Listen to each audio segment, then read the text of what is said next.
Trend की आपने बात करी, कुछ और स्टॉक्स की सुबह हम बात कर रहे थे, पेटीएम था, बीएससी था, स्पाइसजेट की भी आपने सुबह बात करी थी। ओपनिंग के हीरो जीरो, सब भाग तीनों ओपनिंग के तीनों हीरो। और आज हमने जोरदार उछाल है, लाइफ हाई पर ये स्टॉक ट्रेड कर रहा है। इसकी वजह क्या है? एक तो हमने बताई थी जो नूपुर मानने को तैयार नहीं है, इसके अलावा कोई और वजह नूपुर के पास है। नूपुर बताएगी, नूपुर बताइए। सर 2 बड़ी वजह है।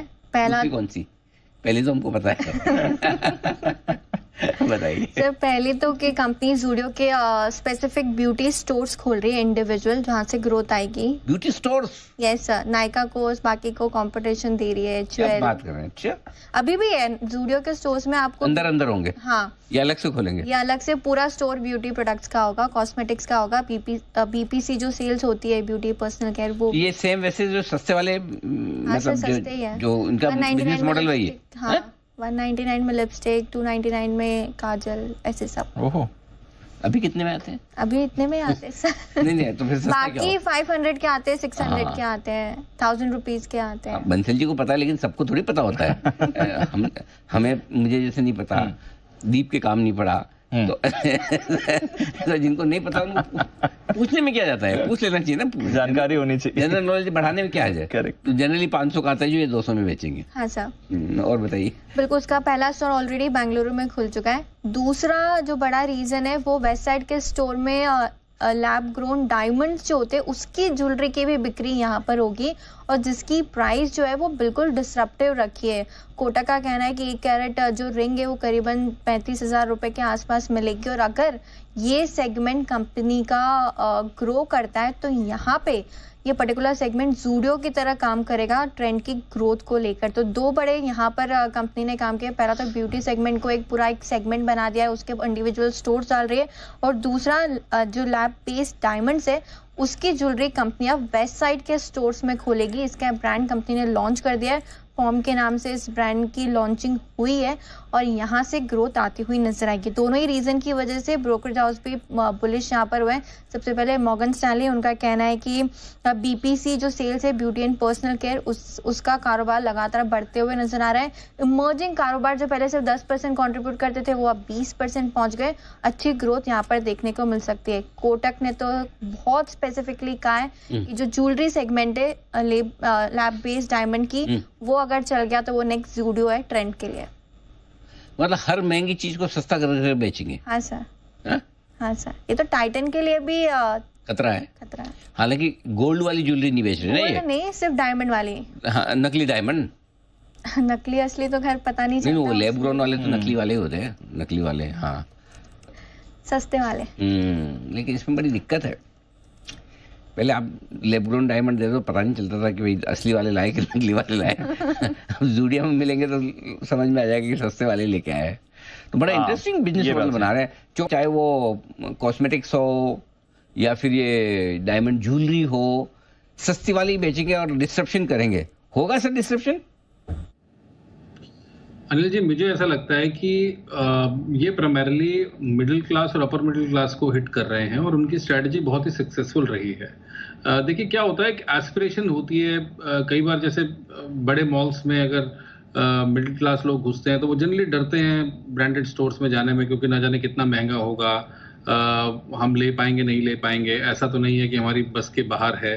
अगर 30-35 हज़ार रुपये में डायमंड ज्वेलरी मिल रही है और भले वो लैब ग्रोन हो, मगर किसी महिला के लिए अगर कोई हस्बैंड उसको गिफ्ट करता है तो उसके लिए अच्छी चीज़ है। एटलीस्ट उनको एक ये विश्वास होगा कि ये हमने ज़ूडियो से खरीदा है, इसके पीछे टाटास हैं तो कुछ तो क्वालिटी होगी। तो जो प्राइमरली जो मिडिल क्लास साइकी है या अपर मिडिल क्लास साइकी है, तो उससे बहुत ब्यूटीफुली इसको मुझे लगता है कि इसको एक्सप्लॉइट कर रहे हैं या हार्नेस कर रहे हैं। एक्सप्लॉइट शायद गलत शब्द होगा, तो इसको हार्नेस कर पा रहे हैं। और जिस प्रकार से इन्होंने अपने स्टोर्स खोले हैं। एक और चीज़ मैं कहना चाहूँगा, जो भी इनके स्टोर्स है, जो मैं दिल्ली में देखता हूँ या कहीं और देखता हूँ, तो वहाँ पे इनका जो रेंटल्स हैं वो कम है। काफ़ी तो मेट्रो के आसपास खुले हैं, मेट्रो स्टेशन के आसपास, तो रेंटल्स बहुत कम होते हैं। तो रिटेल में सबसे बड़ा जो प्रॉब्लम आया, जो बिग बाजार को भी आया, जो जो बियानी साहब ने फेस किया, तो वो रिटेल में बहुत सारी कंपनीज इसलिए मरी क्योंकि उनका जो रेंटल कॉस्ट था वो बहुत हाई था। मगर ज़ूडियो ने इस काम को बहुत खूबसूरती से किया है। दूसरी बात, ऐसी जगहों पर उन्होंने स्टोर्स खोले जहाँ पे ऑलरेडी फुटफॉल है, तो उसको भी उन्होंने हार्नेस किया। मेट्रो स्टेशन की जैसे मैं बात कर रहा हूँ, तो वहाँ पे किसी भी मेट्रो स्टेशन पे 10-20 हज़ार लोग, 25 हज़ार लोग रोज आते जाते वैसे ही हैं, तो वहाँ पे जो प्रॉक्सिमिटी है उसको इस्तेमाल किया। और उसके अलावा भी जो दूसरे स्टोर्स खोले वो लो रेंटल स्टोर्स हैं। तो मुझे लगता है कि ये जो एस्पिरेशन वैल्यू है मिडिल क्लास की, तो उसको अच्छे से उन्होंने समझा। पहली चीज जो शायद किसी जमाने में मारुति ने समझा था, तो वो पीपल्स कार बन गई। तो मुझे लगता है ये पीपल्स ब्रांड बन चुका है और पीपल्स स्टोर बन चुका है कि आम आदमी वहां जाकर शॉपिंग करता है और उसको अच्छा लगता है कि मैंने एक अच्छी क्वालिटी की चीज खरीदी, इसके पीछे टाटास का नाम है और ये मेरे बजट के अंदर भी है। तो इस चीज को खासकर यंगस्टर क्राउड को भी इन्होंने अट्रैक्ट किया। और जो नए फैशंस हैं वो अपने उनके स्टोर्स में नए, मैंने आपको बताया था कुछ दिन पहले, मैंने चैनल चेक करने के लिए विजिट किया था, तो जो नए ट्रेंड्स हैं उसको भी बहुत अच्छे से इनकॉर्पोरेट करते हैं और अपने शेल्फ्स पे और अपने जो सामान को लेकर आते हैं, तो वो बहुत ही अच्छा। और again it's low cost, penetration बहुत हाई है, इसलिए ज़ूडियो इतना सक्सेसफुल है। खेमका साहब, आपकी भी कोई विशेष टिप्पणी ट्रेंड पर? जी बिल्कुल अनिल जी, मैं बिल्कुल सहमत हूँ। देखिए, ट्रेंड जो है वो कंटिन्यूअसली स्ट्रॉन्ग परफॉर्मेंस दिए जा रहा है उनके अक्रॉस सेगमेंट्स। तो ज़ूडियो उनका जो फ्लैगशिप है वहाँ पे काफी अच्छा स्टोर एडिशन उन्होंने किया और जो ग्रोथ वहां पे दिखा रहे हैं, अब नए सेगमेंट्स में घुस रहे हैं। जो बिल्कुल सहमत हूँ कि जो बजट सेगमेंट है, आप उन्हें सस्ता वर्ड यूज करेंगे तो मेरे को लगता है कि वो ये एक वैल्यू सेगमेंट है जहां पर कुछ अदर एग्जांपल्स भी है, जैसे डी मार्ट ने काफी बेनिफिट लिया ये वैल्यू सेगमेंट को एक्सप्लोर करके। तो ये एक सेगमेंट है जहां डिमांड काफी स्ट्रांग रहती है।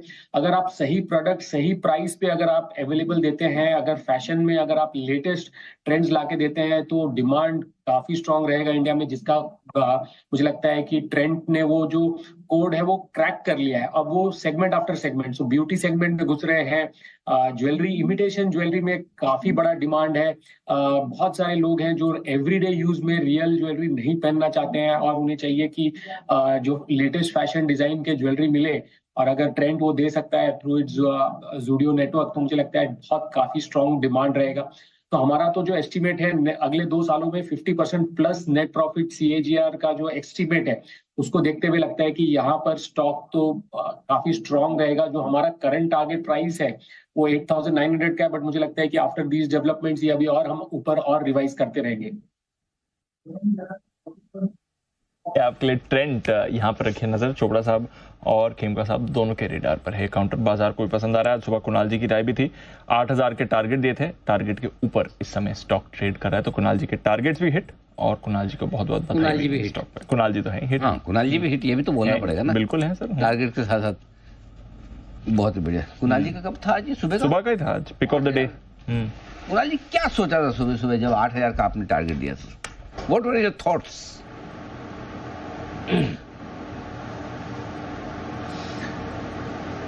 Anil ji, thoughts were positive Anil ji. और अनिल जी, आज सवेरे मुझे लग रहा था कि सब लोग रेड टाई पहन कर आए हैं, लेकिन आज निश्चित रूप से बाजार ग्रीन कलर दिखाएगा, तो वो होते हुए दिखा। और अनिल जी, मुझे इससे भी ज्यादा खुशी इस बात की कि कल जब बाजार काफी कमजोर था और हम बात कर रहे थे 24,800 के लेवल्स की, तो वो लेवल्स होल्ड कर रहे हैं और वहां से बाउंस आया, तो मुझे लगता है लोगों को सहारा मिला होगा। क्योंकि कल अनिल जी बहुत पैनिक था और उस समय आपने भी कहा था कि अब बेचने के लिए बहुत देर हो गई है, और वहीं से पुल बैक आया अनिल जी, इसका बड़ा संतोष है।